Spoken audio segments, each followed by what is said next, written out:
Every single night the sun dies. It's not a metaphor, it's not poetry. For the ancient Egyptians it was a terrifying literal truth. As the golden disk of Ra sank below the horizon, it wasn't setting. It was being swallowed by the underworld, beginning a 12-hour journey through a hellscape of monsters and demons, a realm of pure darkness where the laws of reality ceased to exist. And waiting for him in the deepest part of that abyss was a creature of absolute chaos, a serpent named Apep, a being so vast it was said to stretch for hundreds of miles, a monster whose only purpose was to devour the sun god and extinguish all light, all life, all creation forever. Every night this cosmic battle was fought. Every night the fate of the universe hung in the balance. And every morning when the dawn broke, it wasn't a guarantee. It was a victory. It was proof that Ra had survived for one more day. But the Egyptians knew something we don't. They knew Apep could not be killed. You cannot kill chaos itself. So how did Ra win? How did he face an unkillable enemy, night after night, for millennia and emerge victorious?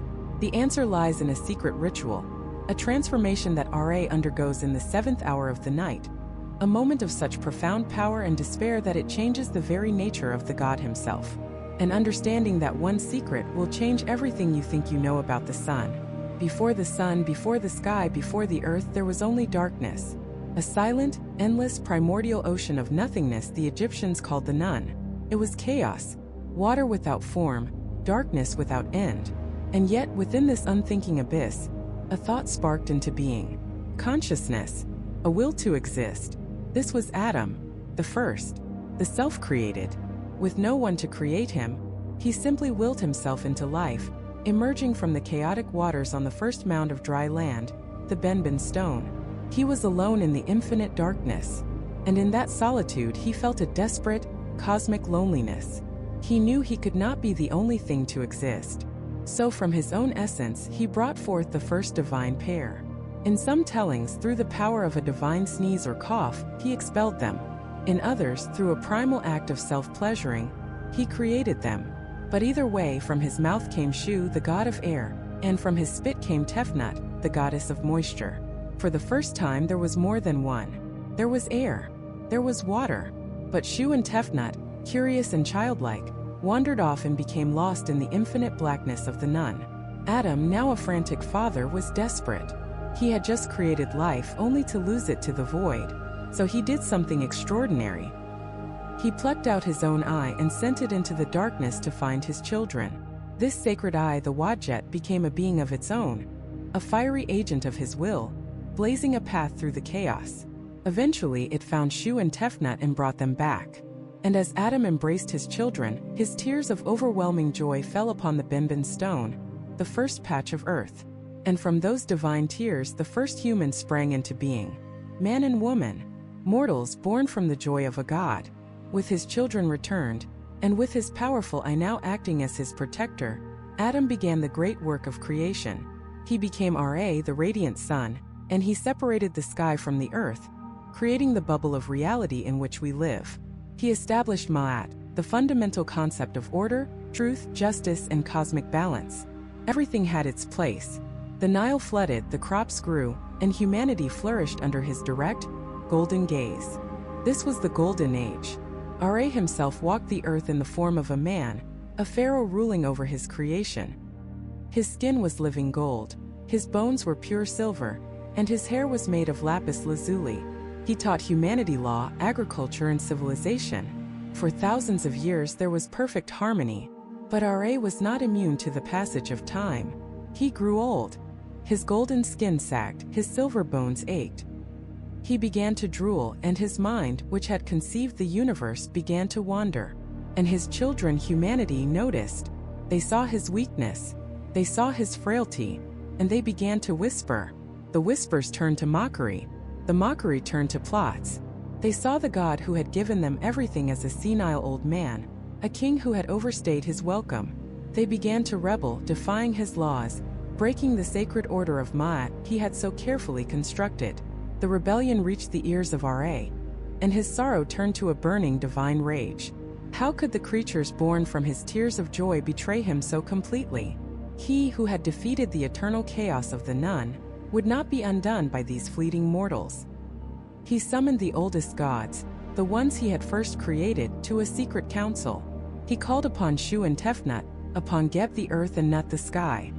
He even called upon the primordial Nun itself, the ancient chaos from which he was born, to act as his advisor. He laid out the betrayal of mankind, their arrogance, their plots. And the gods were unanimous. Humanity had to be punished. They had forgotten their place. They had spat in the face of their creator. Nun, the voice of the abyss, spoke with chilling simplicity. Unleash your eye. Let it go forth and smite those who plot against you. There is no eye more capable of destroying them. Ra agreed. The time for mercy was over. The time for judgment was at hand. He reached up and once again plucked out his divine eye, the same eye that had once searched for his lost children with loving desperation. But this time he did not fill it with a desire to find, but with a desire to destroy. He poured all of his rage, all of his fury, all of his burning solar power into it. The eye blazed and transformed, taking on a new terrifying form. She became a goddess, a lioness-headed warrior of unimaginable ferocity. She was Sekhmet, the powerful one, the lady of slaughter, the mistress of dread. And Ra unleashed her upon the world. Sekhmet descended upon the Nile Valley not as a goddess of life, but as a plague of death. She was the scorching heat of the midday sun given form and consciousness. Her breath was the fire of the desert wind. She tore through villages and cities, her claws ripping men apart, her teeth sinking into flesh.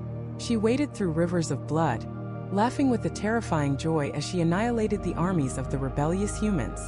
She was the wrath of a betrayed god made manifest, a force of nature that could not be reasoned with, could not be stopped. The rebels were slaughtered. Their plots turned to dust and blood. But Sekhmet did not stop. Her bloodlust was insatiable. She had developed a taste for human destruction, and her rampage continued, killing not just the guilty, but the innocent as well. She was wiping humanity from the face of the earth. Ra watched from the heavens in horror. His plan had worked too well. He had intended to punish humanity, not exterminate them. He had created a weapon of vengeance so perfect, so powerful, that it now threatened to unmake his entire creation.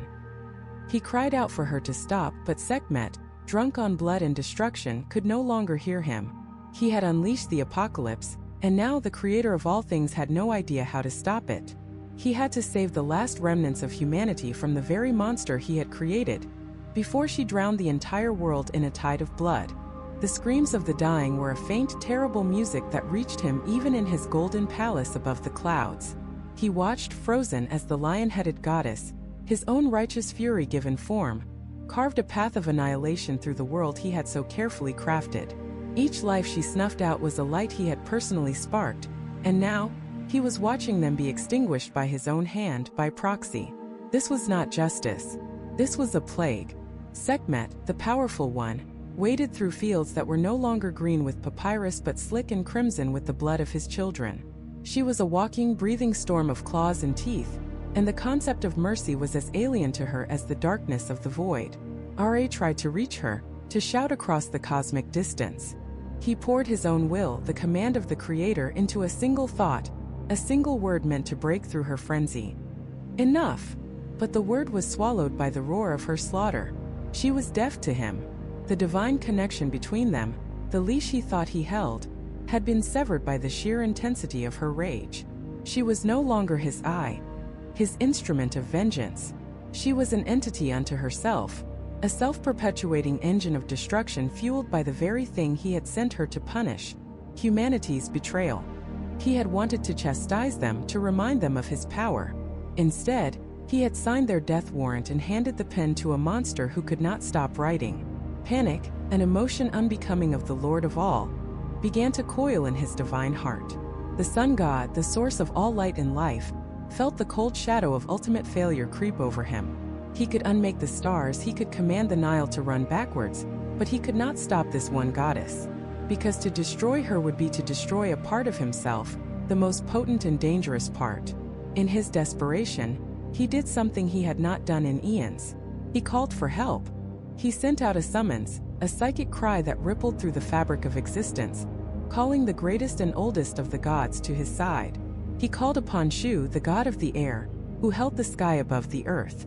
He called Tefnut, goddess of moisture and the clouds. He called Geb, the earth god himself, and Nut, the star-strewn sky.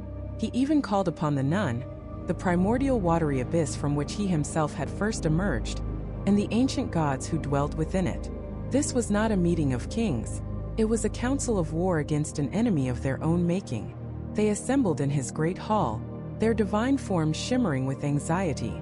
They saw the terror in Ra's golden eyes, a sight more unsettling than any mortal army. If Ra the All-Father was afraid, then the end of all things was truly at hand.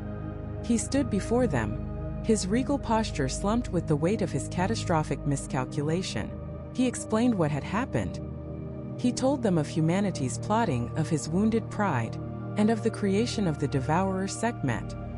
He confessed that his weapon had turned on its master, that his control was gone, and that humanity, his flawed but beloved creation, was hours away from total extinction. A dreadful silence filled the hall. Then the other gods began to speak, their voices a cacophony of fear and terrible suggestions. "We must fight her," one declared. But the others scoffed. "Fight her?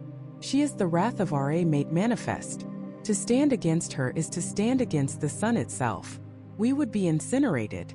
Another suggested, "We must gather the remaining humans and hide them where she cannot find them." But where could you hide from the eye of Ra? She could see into any corner of the world, into any mountain, into any heart. There was no sanctuary. Every proposal was met with a brutal counter-argument. Every path blocked by the sheer, overwhelming power of the goddess they now faced. They were trapped, forced to watch the world bleed out below them. As despair began to settle like a funeral shroud, a single calm voice cut through the noise. It was Thoth, the ibis-headed god of wisdom, magic, and the written word. Thoth, whose mind worked in ways the others could not comprehend, had been silent, his long beak tucked to his chest as if in thought. Now he looked up, his intelligent eyes scanning the panicked faces of his peers before resting on Ra. "You cannot defeat her with force," Thoth stated, his voice as smooth and precise as a scribe's reed pen. "She is force itself. To attack her is to feed her. To run from her is to excite her. You have created a perfect predator." Ra's face fell further. "Then you are saying there is no hope?" he asked, his voice cracking. "No," Thoth replied. "I am saying we cannot use the tools of a warrior. We must use the tools of a thinker. We cannot stop her rage, but perhaps we can sate it. She thirsts for blood, for the essence of the rebels. Her entire being is now focused on one singular purpose: to drink the red tide of humanity's life. So we shall give it to her." The other gods looked at him, confused. "Give it to her? Thoth, the plan is to save humanity, not serve them up for her feast." One of them protested. Thoth held up a hand for silence. "I did not say we would give her the blood of men. I said we would give her what she thinks is blood." A spark of understanding, the first glimmer of hope, lit up in Ra's eyes. He leaned forward. "Speak, Thoth. Explain your plan." "We will brew beer," Thoth began, a faint smile playing on his beak. "Vast quantities of it. Enough beer to flood a battlefield. We will send messengers to every temple, every brewery, every household in the land that has not yet been touched by her destruction. We will command them to work through the night, to brew with all their might. Beer." Shu, the god of air, bellowed. "You think to stop the apocalypse with a drink? Not just any drink," Thoth continued, his voice gaining momentum. "While the beer is fermenting, we will dispatch others to the mountains of Elephantine, near the first cataract. There they will gather red ochre, the mineral that bleeds the color of the earth's veins. We will grind this ochre into a fine powder and mix it into the vats. We will dye the beer the deepest, richest crimson imaginable. It will look like blood. It will smell like blood. And when we pour it out across the fields of her next conquest, under the dim light of dawn, she will see an entire ocean of it waiting for her." The sheer audacity of the plan was breathtaking. To trick a goddess, to placate the personification of divine rage not with weapons or magic, but with deception and alcohol. It was either the most brilliant strategy ever conceived or the most insane. Ra looked down at the world, at the fires burning where cities once stood. He could see Sekhmet, a tiny speck of fury, resting for the night, her leonine form curled atop a pile of her own victims, dreaming of the slaughter the new day would bring. They had one night, one night to create a river of fake blood large enough to fool a god and save the world from his own terrible mistake. The task was monumental, perhaps impossible, but it was the only chance they had. Ra turned to the assembled gods, his voice no longer trembling with fear, but ringing with a desperate, newfound authority. "So be it," he commanded. "Let the brewing begin." The words hung in the celestial air, heavy as a shroud. For a moment, none of the gods moved. They were architects of creation, masters of cosmic forces, but this was different. This was the deliberate creation of a deluge, not of water, but of intoxicating vengeance. The task was absurd, a divine madness born of desperation. But the command of Ra, the All-Father, was absolute.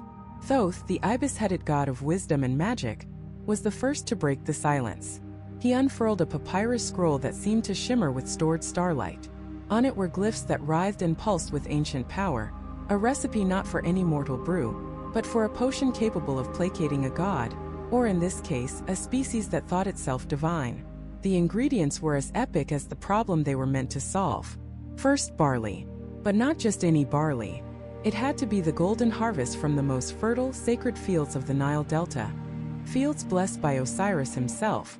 An army of lesser gods and spirits were dispatched, their forms blurring as they moved with supernatural speed across the lands of Egypt, reaping entire harvests in the blink of an eye. Mountains of golden grain began to pile up in the celestial brewery, a space warped into existence by divine will, vast enough to hold a sea. Next, and most crucial, was the color. The potion had to be indistinguishable from human blood, a perfect mimicry to fool the senses of the bloodthirsty goddess who would soon be born. For this, the recipe demanded a special ingredient: red ochre.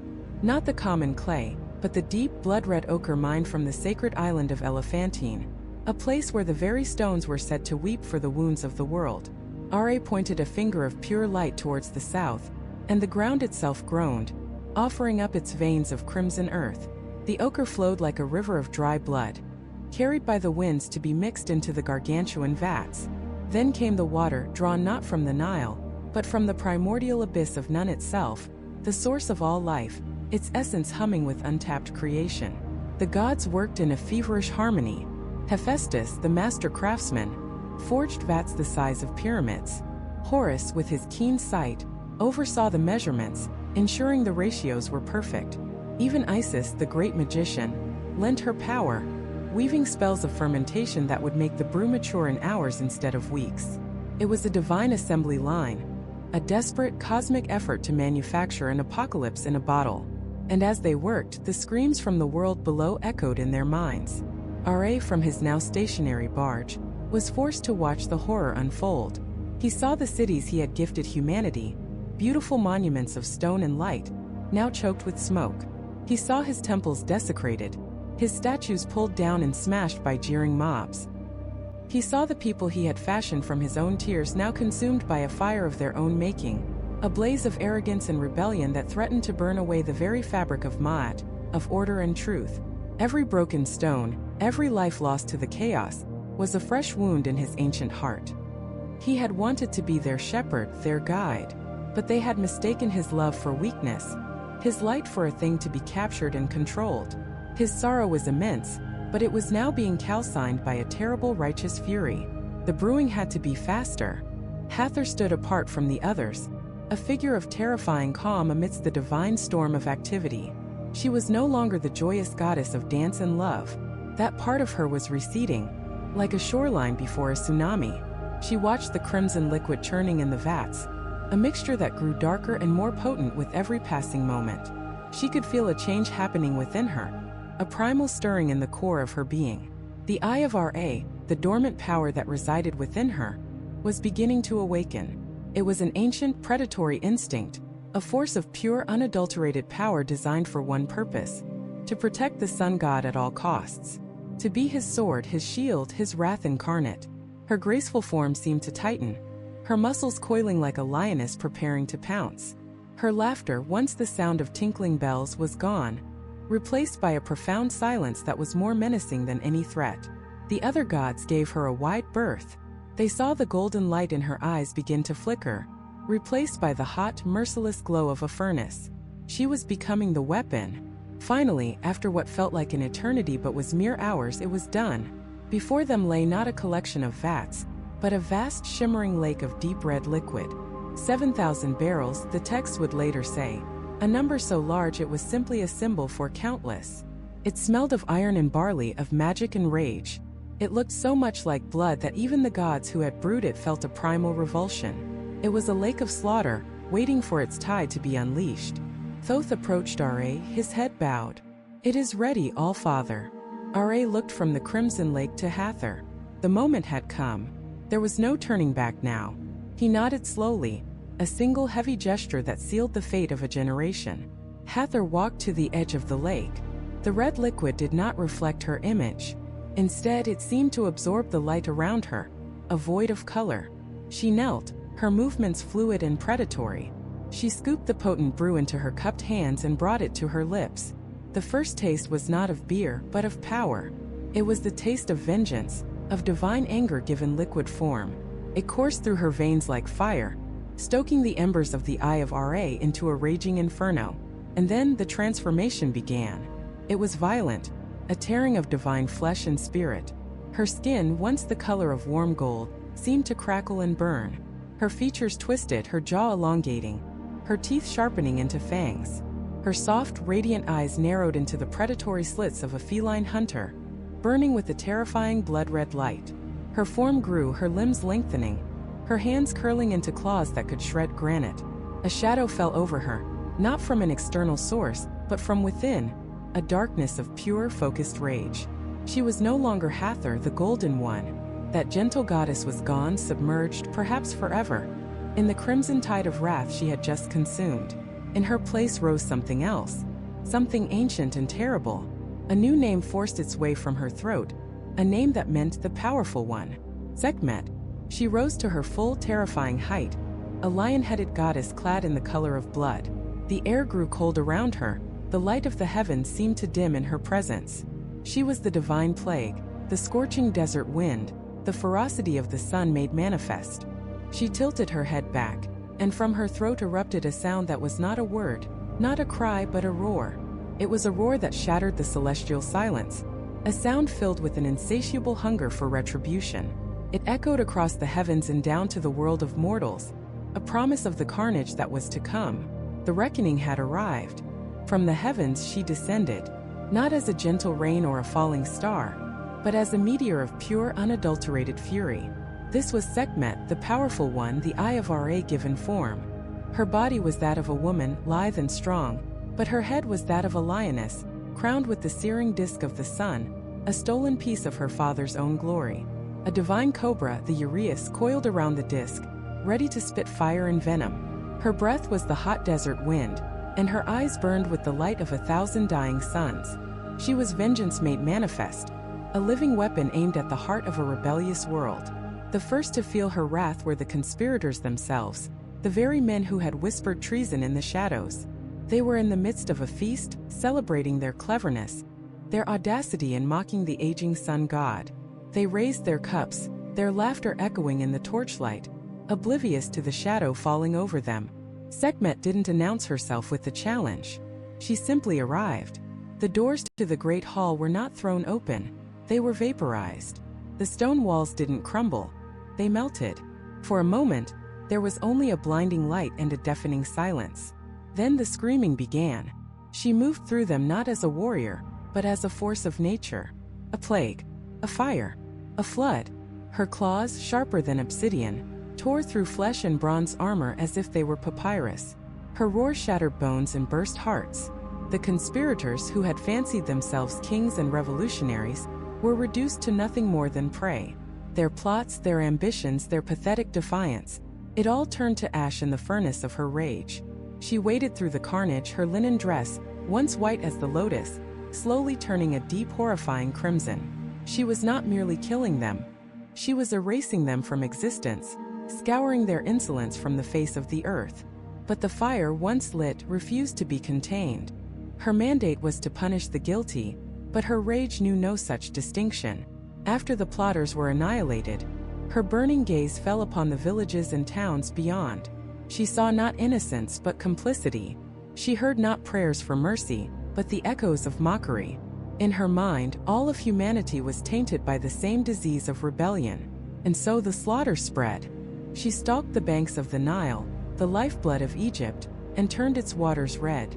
She moved through the bustling markets of Memphis and Thebes, leaving behind only silence and ruin. What hope did a farmer's plea have against a goddess who could drink the blood of armies? What hope did a city's walls have against a being who could melt stone with her glare? The armies of pharaohs, men who had conquered nations, assembled to stop her. They marched in perfect formation, their bronze-tipped spears glinting in the sun, their chariots thundering across the plains. They were the pinnacle of mortal power, the pride of the two lands. Sekhmet met them on the open sands. She did not flinch. She did not hesitate. She simply walked into their ranks, and the world's mightiest army broke against her like a wave against a cliff of granite. Chariots were swatted from the sky like flies. Spears shattered against her skin. The screams of dying soldiers were music to her ears. She was a whirlwind of claws and teeth, a maelstrom of divine power unleashed. And with every life she took, her thirst grew stronger. Up in the heavens, the other gods watched in stunned silence. This was not what they had expected. A lesson, yes. A show of force, certainly. But this was an extermination. Osiris, lord of the underworld, looked on with grim understanding, for he knew the finality of death better than any. Isis, the great mother, wept for the mortals she had sworn to protect. Thoth, the god of wisdom, frantically searched his scrolls for a solution, his mind racing but found nothing. No spell, no incantation was a match for the raw, untamed power of the Eye of Ra. And Ra himself, the old god, sat upon his throne, his golden skin looking pale and drawn. The fury that had fueled him, the righteous anger that had demanded this retribution, had curdled into a cold, sickening dread. Every scream from the world below was a knife in his heart. These were his children. Flawed, foolish, and rebellious, yes, but they were his. He had created them from his own tears, breathed life into them. He had wanted to command their respect, not to preside over their complete and utter annihilation. He had sought to prune a branch, but in his rage, he had set the entire forest on fire. The power he had unleashed was his own, magnified and distorted into a monstrous, insatiable hunger. Because down below, something was changing in Sekhmet. The initial, focused rage was evolving. With each life she ended, with each drop of blood she tasted, a terrible addiction was taking root. The mission was becoming secondary to the sheer, ecstatic thrill of the hunt. She began to laugh as she fought, a terrifying guttural sound that was half a lion's roar and half a goddess's cry of joy. She would pause to wade in the pools of blood, letting it soak into her skin, her eyes glowing with a feverish light. She was no longer just the avenger of Ra. She was becoming the lady of slaughter, the mistress of dread. She was falling in love with her work, and her work was the end of mankind. The gods could not bear it any longer. They approached Ra's throne, their usual deference replaced by a desperate urgency. It was Thoth, the silver-tongued god of knowledge, who dared to speak first. "Father," he began, his voice trembling slightly, "this has gone far enough. The lesson has been taught. The guilty have paid the price 1,000 times over. You must call her back." Ra looked at them, his ancient eyes filled with a despair deeper than the primordial ocean. He raised a trembling hand. "Call her back," he whispered, his voice cracking like dry parchment. "Do you not see? She is a part of me. She is my own rage, my own power given a will of its own. I cannot command her any more than a man can command a wildfire he has started. To fight her would be to fight myself, and to destroy her would be to tear out my own eye." The gods fell silent, the terrible truth of his words settling over them like a funeral shroud. They had all underestimated the depth of Ra's fury, and now that fury had a name and a thirst that would not be quenched until every human heart had stopped beating. Ra looked down at the world he had created, now stained red and silent beneath the setting sun. He had made a mistake, a catastrophic, world-ending mistake. Brute force would not work. A direct confrontation was impossible. He couldn't overpower her. He had to outthink her. He had to trick a being born from his own divine essence. He needed a plan, a desperate gambit to soothe the savage beast he had so foolishly unleashed upon the world. The weight of his creation pressed down on Ra, heavier than any crown. Every scream that echoed from the mortal realm was a testament to his failure, a chisel carving regret into his eternal heart. He had wanted to teach humanity a lesson, not erase them from existence. Now the instrument of that lesson, the Eye of Ra manifest as Sekhmet, was a force of nature beyond his control. Her rage was a reflection of his own, magnified and distorted into a singular bloodthirsty purpose. He gathered the remaining gods in his celestial court. Their faces were grim, their divine forms diminished by the terror unfolding below. They looked to him for answers, to the all-powerful sun god who had always been their anchor. But for the first time they saw a flicker of desperation in his light. He couldn't unmake what he had made. He couldn't command her to stop. She was, in essence, a part of him. To strike her down would be to strike down himself. He turned to the wisest among them, the ibis-headed Thoth, master of knowledge, magic, and the written word. Thoth, who had recorded the creation of the universe, whose mind was a library of every spell and secret ever conceived. Wisdom is needed where strength has failed, Ra's voice boomed, though it lacked its usual thunderous certainty. She is my rage, my power. She craves destruction. She thirsts for the lifeblood of mortals. How do we quench a fire that feeds on the very world it's consuming? Thoth listened, his long beak dipping in thought. The other gods murmured, proposing battles, magical restraints, celestial prisons. All plans Ra had already dismissed. You cannot imprison a hurricane. You cannot reason with an earthquake. Thoth remained silent, his keen eyes fixed on some point beyond their understanding. Finally he spoke, his voice calm and precise. You cannot quench the fire, All-Father. You must transform it. You say she thirsts for blood. Her entire being is now focused on that single carnal desire. It is her strength, but it is also her obsession. And any obsession, even a divine one, can be used as a weapon against itself. A sliver of an idea, a glint of light in the darkness of Ra's despair, began to form. Trickery, deception. It felt beneath a god of his stature, a tactic for lesser, more cunning deities like Set. But the survival of his creation was at stake. Speak plainly, Thoth. What do you propose? We will give her what she craves, Thoth explained. We will give her a river of blood so vast it will slake the thirst of 1,000 goddesses of slaughter. But it will not be the blood of men. The plan was audacious. It was desperate. It was perfect. Ra's light flared, his authority returning. He began issuing commands, his voice once again the undeniable force of creation. He sent messengers on wings of light across all of Egypt. He commanded the priests in the temples to mobilize every brewer, every farmer, every soul capable of grinding grain. A great work was to begin. The task was monumental. Thousands upon thousands of giant ceramic jars were brought to the temples of the sun. Fields of barley, the lifeblood of Egypt's civilization, were harvested in a single frantic day. Under the light of the moon, guided by the magic of Thoth, the brewing began. It was not a normal process. This was a divine concoction, a beer of unimaginable potency, brewed with spells of slumber and tranquility whispered over every bubbling vat. But beer was not blood. Sekhmet was a predator. She could smell life and death from a league away. The trick would fail if the illusion wasn't perfect. So Ra turned his gaze to the desert, to the mines on the island of Elephantine. He commanded that tons of red ochre be brought forth. This deep earthy pigment, the color of dried blood, was ground into a fine powder. As the sun began to rise, this red dust was poured into the thousands of jars of potent beer, transforming the golden liquid into a deep, terrifying crimson. It swirled and mixed, creating a brew that looked, smelled, and felt like a fresh torrent of gore. The gods themselves participated in the great deception. Hathor, in her gentler form, oversaw the brewing, her usual songs of joy replaced with urgent, magical chants. Osiris, lord of the fertile land, ensured the barley was plentiful. Even Anubis, guardian of the dead, lent his knowledge of decay and blood to perfect the scent of the mixture.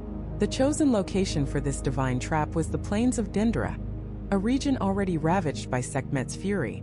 She was expected to return there at dawn, to finish the slaughter she had started. Under the cover of the last vestiges of night, the gods and the people of Egypt worked together. They poured the contents of the tens of thousands of jars onto the fields. The crimson liquid spread, pooling in the craters left by her rampage, filling the irrigation ditches, turning the entire plain into a shallow, glistening lake of what looked for all the world like the blood of a massacred army. It was a sea of deception, reflecting the pale light of the pre-dawn sky. Then they waited. The gods retreated to a safe distance, their forms cloaked in invisibility. The few remaining mortals hid in caves and high rocks, their hearts pounding a rhythm of fear and hope. The air was still thick with the coppery, yeasty smell of the magical brew. As the first rays of Ra's own sun touched the horizon, she appeared, a silhouette of terror against the growing light. Sekhmet. Her leonine form was caked in the dust and gore of her conquests. Her eyes, burning like twin suns, scanned the landscape for new prey, for more lives to extinguish. She sniffed the air, her powerful nostrils flaring. She smelled it. Blood. An impossible amount of it. She stalked forward, a low growl rumbling in her chest.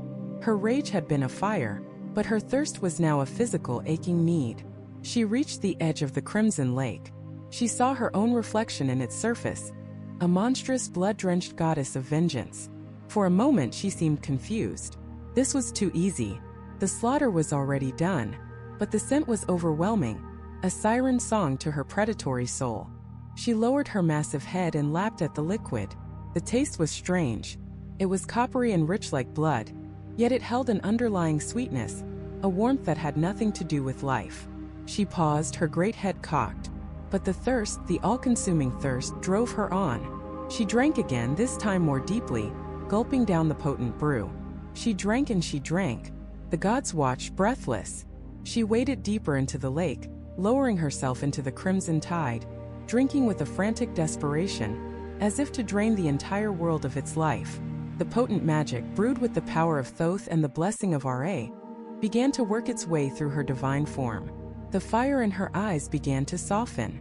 The hard, corded muscles of her body began to relax. The guttural growl in her throat subsided. A strange, warm haze settled over her mind, pushing aside the red-hot fury that had defined her existence. The need for slaughter was being replaced by a profound, overwhelming drowsiness. Her movements became sluggish, her eyelids heavy. Finally, after drinking a vast portion of the lake, she stumbled to the shore, her powerful form collapsing onto the stained earth.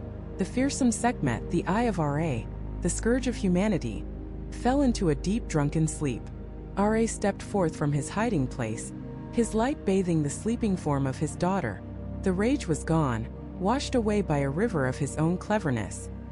He looked down at her, not with triumph, but with a complex mix of relief, pity, and love. The savage beast was soothed. Humanity was saved. But as the lioness slept, a transformation began to take place. The fierce, angular features softened. The blood-caked fur seemed to melt away, revealing smooth, golden skin. The goddess of slaughter was dreaming, and in her dreams, she was becoming someone new, someone gentler. Ra had averted one crisis, but he had just created an entirely new dynamic in the heavens. He had tamed his own rage, but now he had to live with the consequences of his divine deception. The world was quiet. The rivers ran red with beer, not blood, and humanity, humbled and hungover, returned to their work with a newfound respect for the heavens. Hathor, the golden goddess of joy and love, now walked among the gods, her laughter echoing where Sekhmet's roars once shook the pillars of the sky. But peace, for a god as ancient as Ra, is never simple. With every passing century, a subtle change was taking place within the sun god himself. The vigor of creation, the boundless energy that had birthed the cosmos, was beginning to wane. He was old. It was a truth no one dared to speak, but one that was etched into the very fabric of his being. When he walked the earth, which he loved to do each day to inspect his creation, his steps were not as firm. A slight tremor ran through his golden hands. And sometimes, as he spoke to the other gods, a drop of divine saliva, ichor, would escape his lips and fall to the rich black soil of the Nile. It was a small thing, a minor indignity for the Lord of all, but it was a sign, a crack in the perfect facade of divinity. And in the world of the gods, even the smallest crack is an opportunity. Watching from the shadows was Isis, the great magician, daughter of Geb and Nut. Isis was not like the other gods. While they commanded elements and raw power, she wielded something far more subtle and in many ways more dangerous: knowledge. She was called Word Hakau, great of magic, and her tongue was as clever as her mind was sharp. She saw Ra's growing frailty not with pity, but with a calculated concern. She knew that Ra's power was the linchpin of the entire cosmic order. If he faltered, if his light truly began to dim, chaos would not be far behind. She had plans, great plans for her son Horus, and for the future of both gods and mortals. But for those plans to succeed, she needed more than just clever words. She needed power. Ra's power. She knew she could never take it by force. To challenge the sun god directly was suicide. But his secret, his true name, that was another matter. Every being, mortal and divine, had a name given to them at birth. A secret name that held the very essence of their power. To know that name was to have mastery over them. Ra had many names and titles. He was Khepri at dawn, Ra at noon, Adam at dusk. He was the Lord of Light, the Creator, the All-Father. But these were titles, masks. Deep within his heart, hidden from every other being in the universe, was the one true name that gave him power over all things. And Isis decided she would have it. She watched him for months, her patience as deep as the Nile. She observed his daily walks, his favorite paths, the way the sunlight caught the silver in his hair. And she saw the saliva, the divine essence, falling from his lips and mixing with the dust. An idea, brilliant and terrible, began to form in her mind. She would not use an external force to attack Ra. She would use Ra himself. One day, after he had passed, she crept to the path. She knelt, her long fingers tracing the damp earth where his spittle had fallen. Carefully, she gathered the divine clay. It hummed with a residual ancient power. Taking it back to her hidden sanctuary, she began to work her magic. She mixed the clay with her own enchantments, chanting words of power that had never before been spoken. She molded the earth, shaping it, breathing a dark life into it. Under her skilled hands, the clay squirmed and took form, becoming a serpent, the very first cobra. But this was no ordinary creature. It was born of Ra's own essence, and Isis wove into its being a poison of unparalleled potency. The venom was a paradox, a fire that could only be quenched by the one whose fire had created it.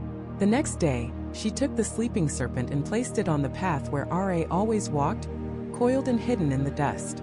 Then she simply waited. Soon the familiar, radiant presence of the sun god approached. He walked with his entourage of lesser gods, his head held high, though his shoulders were slightly stooped with the weight of eons. He was reminiscing about the dawn of time, his voice a low rumble, when he stepped directly on the hidden serpent. In a flash, the cobra struck, its fangs sinking deep into the god's ankle. It delivered its venom, a concentrated drop of Ra's own divine nature turned toxic, and then vanished back into the dust from which it was made. At first, there was only a sharp sting. Ra paused, annoyed, looking down to see two small puncture marks. But then the fire began. It was a pain unlike any he had ever known. It was not the burn of a star or the crushing force of a mountain. It was a cold fire that spread through his divine veins, an internal rebellion of his very essence. The poison was a part of him, and it was devouring him from the inside out. A cry of agony tore from his throat, a sound that shook the foundations of the world. The sun in the sky flickered violently, and a terrified shadow passed over the land of Egypt. Ra collapsed to his knees, his body convulsing. The gods of his entourage rushed to his side, their faces masks of horror. Thoth, the Lord of Knowledge, tried his most powerful healing spells. Horus, the falcon-headed god, tried to staunch the wound, but nothing worked. How could they fight a poison that was fundamentally Ra himself? The great god's voice, usually a command that shaped reality, was now a choked whisper. "I have been wounded," he rasped, his golden skin turning pale. "Something has poisoned me. My body is on fire, yet I shiver with a deathly cold. I have never felt such pain. I, who created all things, have been struck by a thing I do not know. Bring me all the gods, all who have knowledge of healing and magic." They came from every corner of the heavens and the earth. They prodded and chanted, they applied salves and spoke incantations, but the fire in Ra's veins only grew hotter. The sun god, the source of all life, was dying. And then, through the crowd of wailing, helpless deities, came Isis. She moved with a calm, deliberate grace, her face a mask of deep concern. She knelt beside the writhing form of the sun god. "What is this, divine father?" she asked, her voice like cool water. "Has a serpent dared to strike the creator of all?" "Yes," Ra moaned, his eyes clouded with pain. The pain is greater than any I can bear. It burns hotter than any flame. Isis placed a gentle hand on his forehead. You must not fear, Divine Father. Can heal you. I am a woman of magic, and I know the spells to drive out any affliction. But my magic is precise. To cast out the poison, I must know its name. And to know its name, I must know the name of the one it has afflicted. Tell me your secret name and you will live. A flicker of the old fire returned to Ra's eyes. He saw the trap. I am the maker of heaven and earth, he declared, his voice weak but still defiant. I am the one who knit the mountains and created all that exists. I am Khepri in the morning, Ra at noon, and Atum in the evening.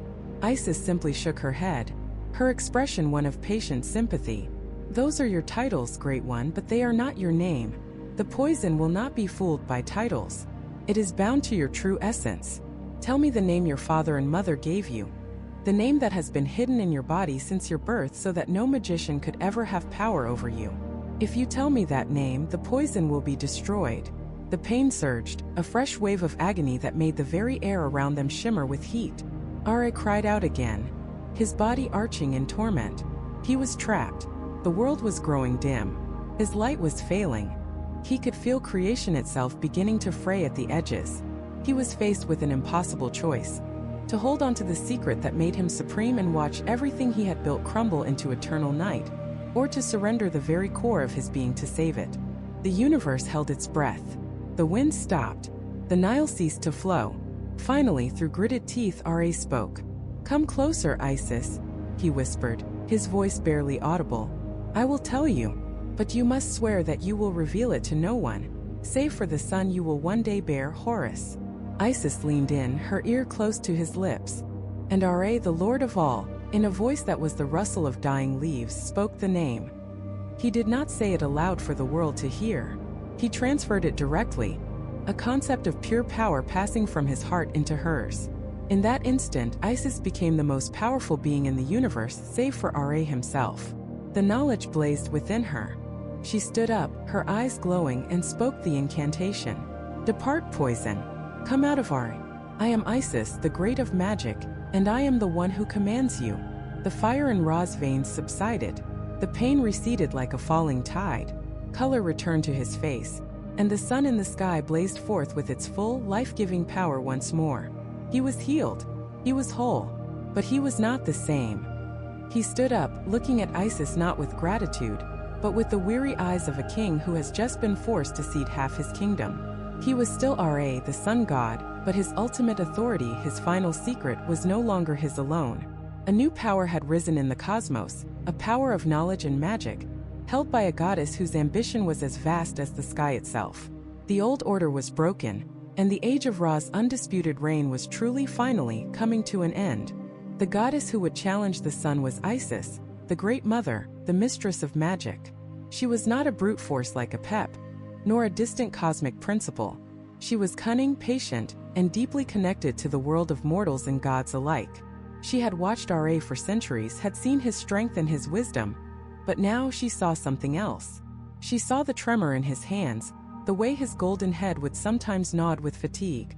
She saw the divine saliva that would occasionally dribble from his lips as he walked the earth, a sign of an age so immense it was beginning to fray at the edges. To Isis, this wasn't just weakness, it was a danger. The stability of the cosmos, the very fabric of Ma'at, relied on a ruler who was absolute and unshakable. A faltering king invited chaos, and Isis, whose heart was set on protecting the world and ensuring the rightful ascension of her future son, Horus, could not abide by that. She knew that true power didn't just come from commanding the sun. It came from understanding the fundamental laws of creation. It came from knowing the true name. Every being in the Egyptian cosmos, from the smallest scarab to Ra himself, had a secret name given to them at the dawn of time. This name was not a mere label. It was the very essence of their being, a string of divine syllables that defined their existence. To know something's true name was to have absolute power over it. And Ra, in his infinite caution, had hidden his name from all creation.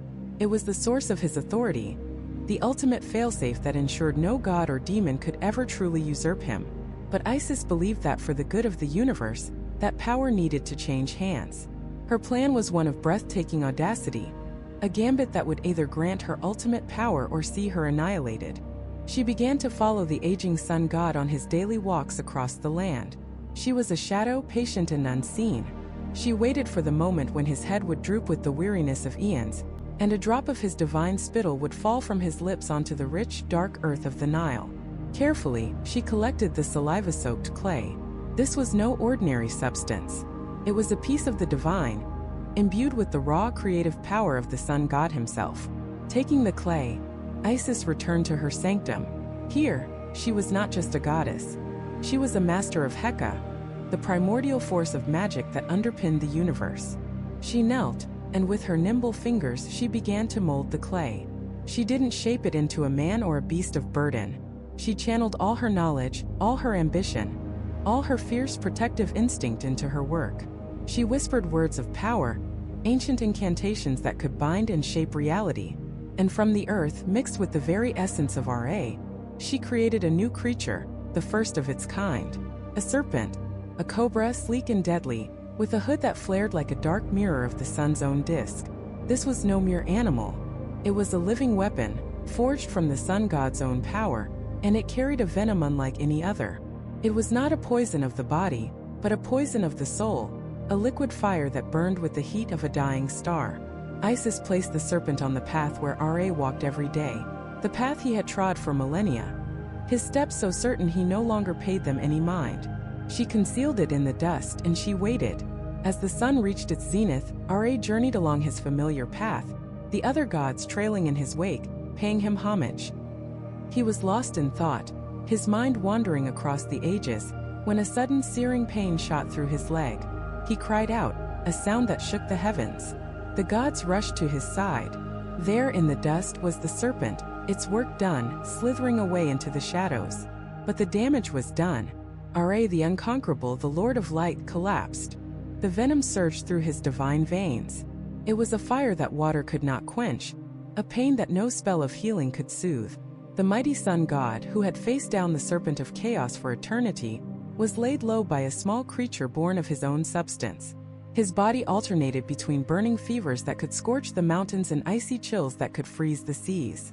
The light of the sun in the sky flickered and dimmed. On earth, panic began to spread. The crops withered, the shadows grew long and cold in the middle of the day. The universe itself was falling sick with its king. The gods gathered around him, their faces masks of terror and helplessness. Thoth, the Lord of Knowledge, recited every healing incantation he knew, but they were useless. The poison was of Ra, and it answered to no power but his own. Ra, writhing in agony, his voice a hoarse whisper, cried out, I have been wounded by a deadly thing. My heart knows it, but my eyes have not seen it. I who created all that lives, I who wove the world from the words of my own mouth, am stricken by a pain I cannot name. Then through the crowd of panicked deities came Isis. Her face was calm, a mask of serene concern. What is it, Divine Father? She asked, her voice like cool water. Has a serpent brought you this agony? If so, tell me your secret name.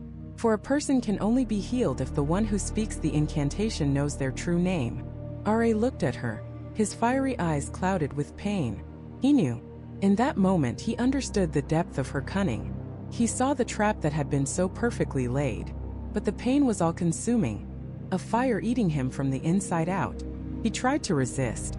I am the maker of heaven and earth, he rasped. I am Khepri in the morning, Ra at noon, and Adam in the evening. Isis simply shook her head, her gaze unwavering. These are your titles, not your name. The poison burns hotter, Divine Father. It will consume you. Tell me the name so that it may leave your body and you may live. The fire intensified. Ra could feel his own essence, his own light being devoured. The universe groaned. He was the sun and the sun was dying. He had no choice. The pain was too great, the threat of his own non-existence too terrifying.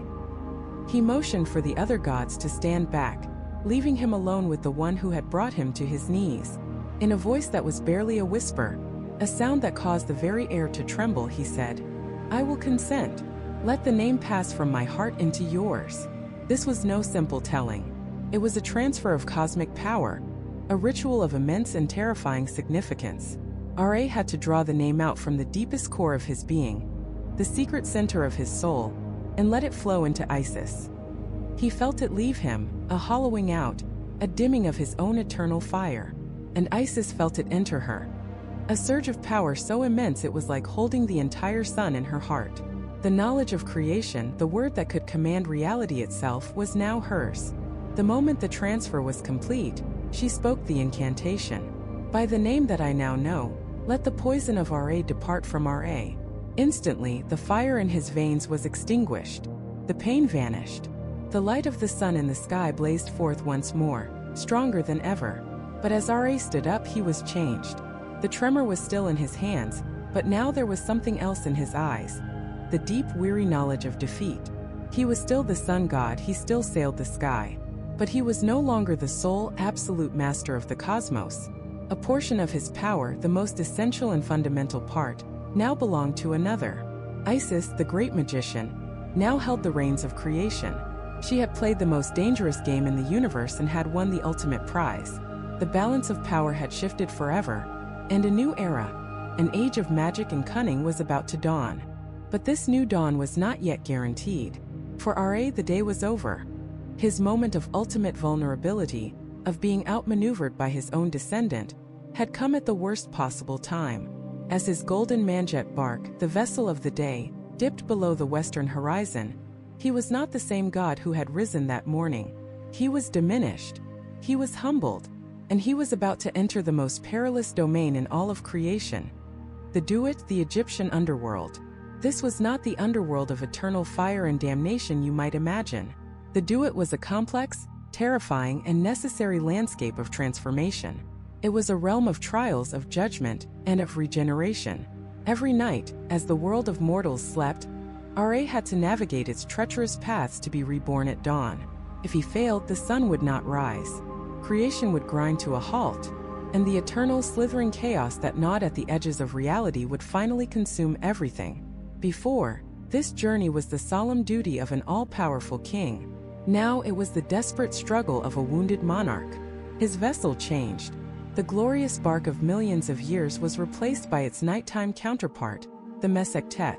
It was a craft built for passage through darkness, not for sailing on sunbeams. And on its deck stood a strange and uneasy alliance of gods, a crew assembled not just by loyalty, but by necessity, for they all knew that Ra's survival meant their own.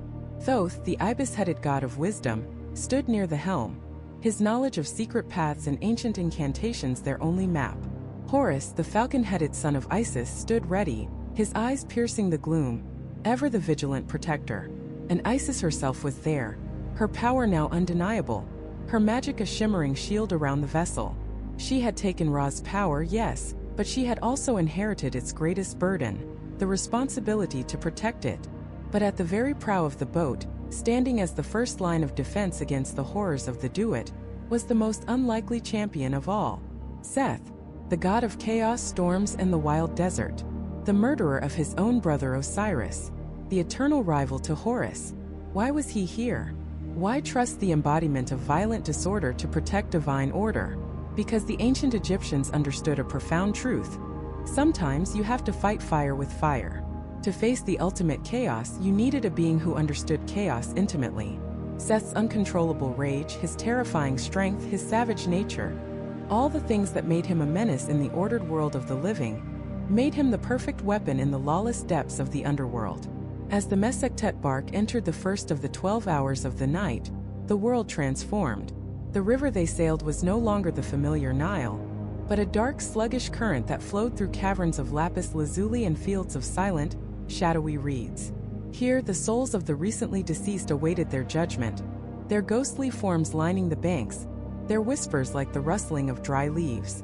The boat passed through massive gates, each guarded by fire-breathing serpents and demonic gatekeepers who demanded to know the secret names of power before allowing passage.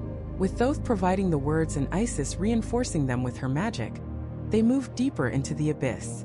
Hour after hour, they faced the denizens of the Duat, demonic turtles, crocodiles with unnatural hunger, and shadowy things with knives for hands, all sought to halt the progress of the sun god.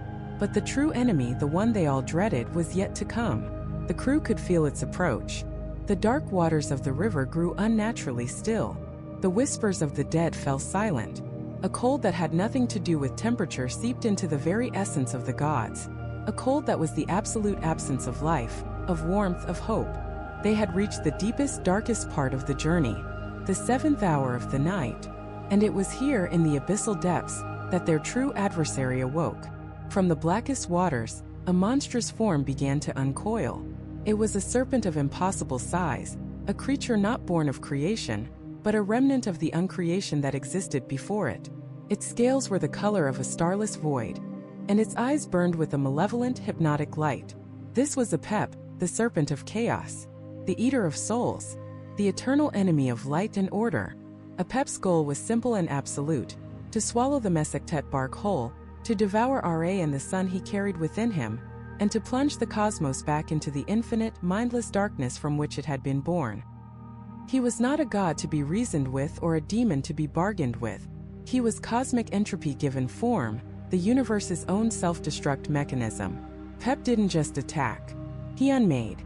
His roar was a sound that unraveled the laws of physics. The river itself began to churn, and massive sandbanks, conjured from pure chaos, rose from the depths, seeking to ground the solar boat and leave it helpless. But Thoth was ready, chanting the spells that kept the waters navigable, steering them through the impossible geography of Apep's will. Then the serpent fixed its gaze upon the crew.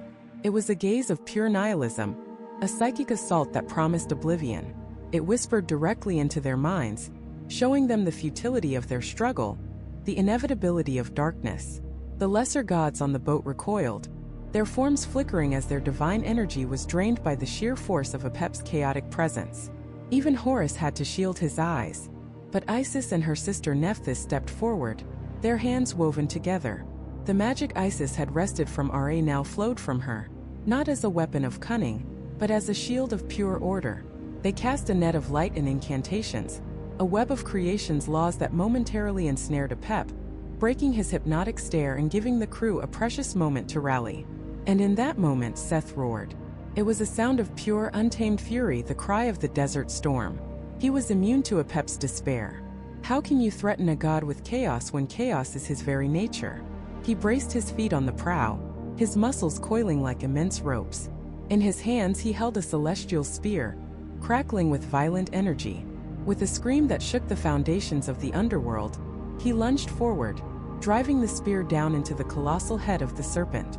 The impact was cataclysmic. Apep thrashed, his coils churning the river into a black whirlpool. He tried to snap his jaws around Seth, but the storm god was too fast, too ferocious. He was a whirlwind of divine violence, stabbing and slashing, his every blow a defiance against the encroaching void.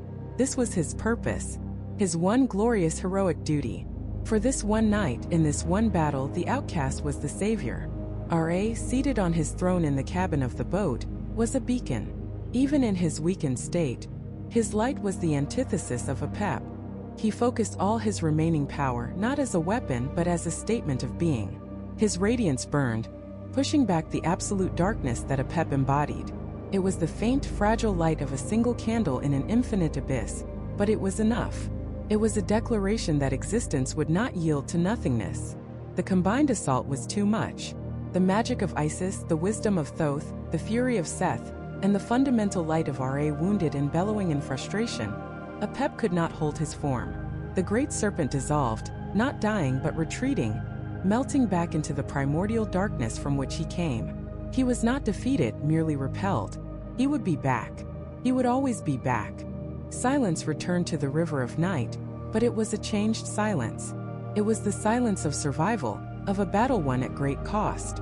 The crew was exhausted, their divine energy depleted. Seth stood panting at the prow, his spear dripping with the black ichor of chaos. Ra, the sun god, had survived the deepest point of his journey. He had faced his ultimate nemesis not with overwhelming power, but with the help of a fractured, contentious, and utterly necessary family.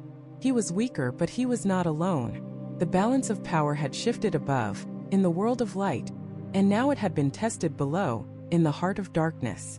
The journey was not over.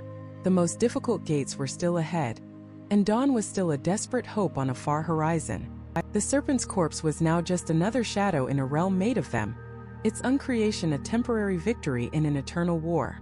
Ra's divine crew, though triumphant, were weary.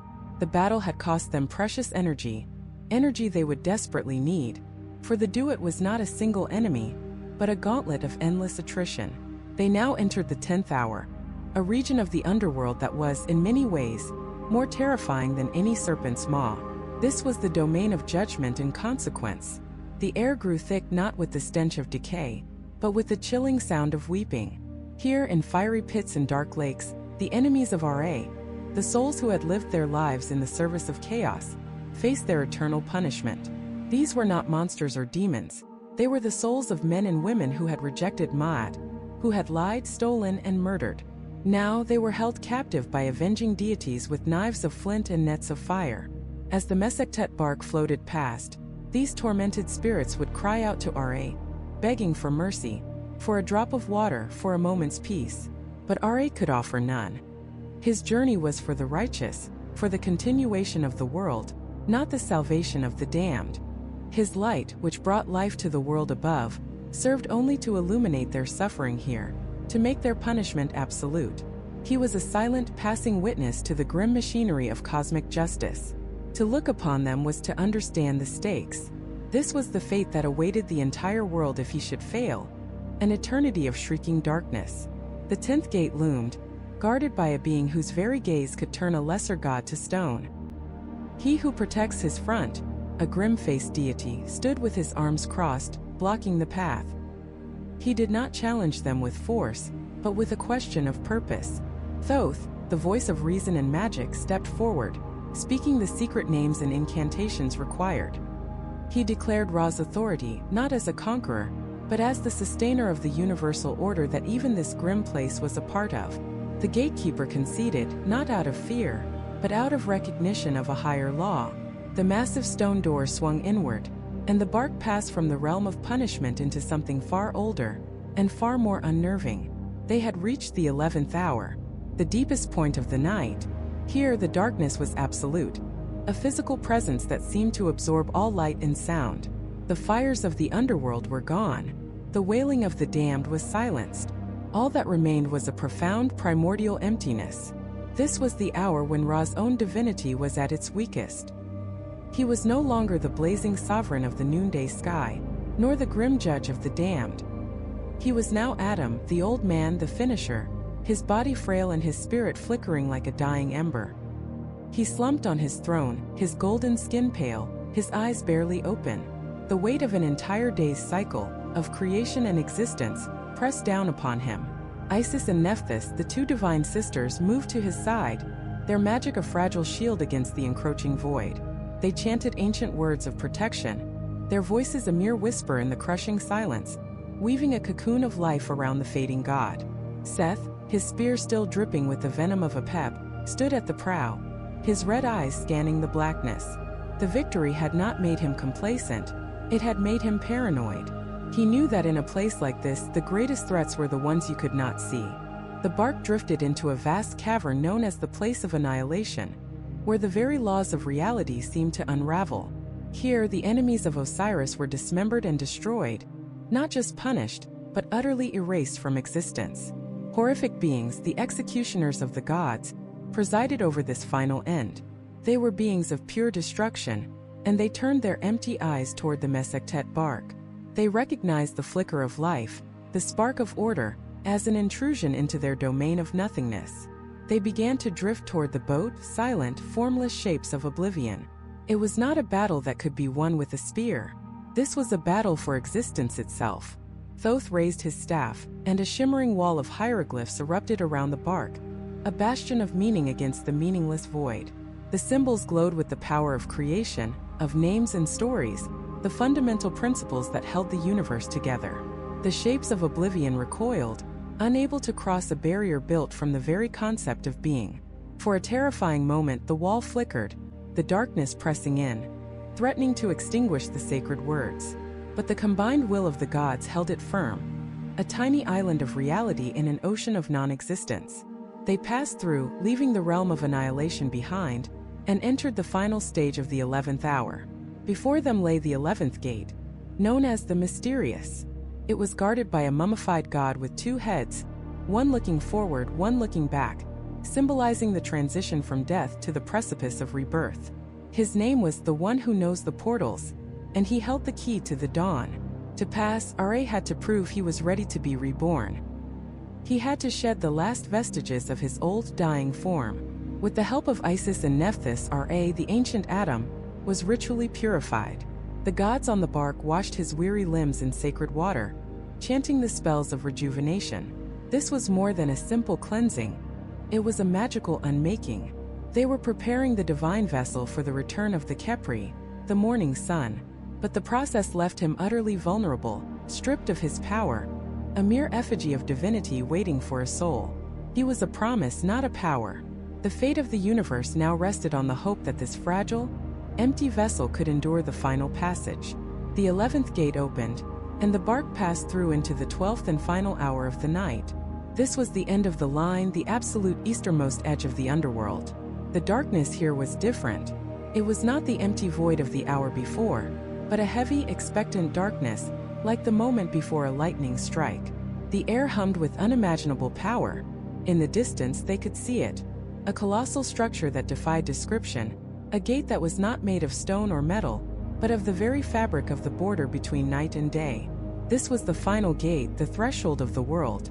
It was guarded by the goddesses Isis and Nephthys themselves, but in their most formidable ancient forms, as two fire-spitting urea serpents, coiled and ready to strike. They were the ultimate protectors, ensuring that nothing unholy, nothing of the Duat, could escape into the world of the living. And they would not allow even Ra to pass until the exact preordained moment. The timing had to be perfect. The entire cosmic cycle, the turning of the stars, the fate of every living thing, all came down to this single unmovable instant. The Mesectet Barque drifted to a stop before this final, shimmering barrier. The journey was complete. The horrors of the Duat were behind them. But the greatest challenge of all remained. Ra, still in his weakened, purified form, had to command the gate to open. He had to have the strength, the authority, the sheer divine will to announce his own rebirth. He stirred on his throne, the ancient god, the exhausted traveler. Slowly, painfully, he lifted a trembling hand. The universe held its breath. The two serpent goddesses watched him, their fiery eyes unblinking, waiting for the word that would either save the world or condemn it to an eternal night. The word was a whisper, a crackle of dry papyrus in the throat of a dying god. It was not a word of power in the way a king commands an army. It was not a spell of brute force. It was a word of truth, confession, and acceptance.